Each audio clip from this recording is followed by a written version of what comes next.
chase your dreams and your ambitions, but you feel like you're all by yourself. Let me explain something to you. I'm by myself. There's only one person I can talk to here. So what does this mean? Here's what it means. The first couple years of your business, you are going to get to a moment where this happens to you. You can't call your wife. You can't call your husband, boyfriend, girlfriend. You know why? Because you told them you have big dreams and ambitions, and they believed you, and they said, go for it. You cannot call anybody, not your parents, because you told your parents, I don't want to go to college and become a lawyer. I don't want to pursue and become that engineer. I want to go become a businessman, a salesperson, or an entrepreneur. And then all of a sudden, you find yourself in a car like this all by yourself, talking to only one person, and it's you. And what do? I've been in these types of situations many, many times. So you sit together by yourself. I go on appointments, 2-hour drive, 3-hour drive. I'm knocking on the door of the person to sell something that I'm going to make $1,500, that I need that $1,500 to make my car payment, my cell phone payment, and pay off my credit card for that month. And I'm knocking on the door. I see the drape moving. They don't open the door for me. And I drove 2.5 hours in traffic. I said, I see you. They're not opening the door. Sir, I see you. Not opening the door. I'm calling. They're not picking up. They're pressing again. I call again. They're pressing again. What do you do in that moment?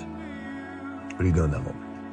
You know what I'm talking about. What do you do in that moment? What do you do when you go on all these sales calls, or you do all these other things? You prepared a proposal. You put so much time into it, like, oh my gosh, this is going to make me $5,000. This is going to make me $2,500 or $10,000, and it doesn't go your way. Then after that appointment or the meeting, you get in your car and you're by yourself. What are you telling yourself when you're in the car by yourself?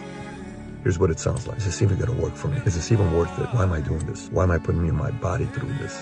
What is this all about? Why not just go get a regular job and just have a peaceful life? I mean, what is really a big deal about having all the money anyways? Most people who have money are miserable anyways. Who cares about making millions? Who cares about traveling the world? Who cares about any of this stuff? Why do I care about having a Ferrari? I don't need to buy a Ferrari anyways. Pay more money, pay more tax, have a big house. I don't care. Why do I need to have a legacy? Who cares about having a big legacy? Why do I need to do that stuff? Who am I trying to prove a point to? Why am I trying to prove a point that I got this? In those moments is whether you win or you lose because of what you tell yourself, because it's here where you become your own ally.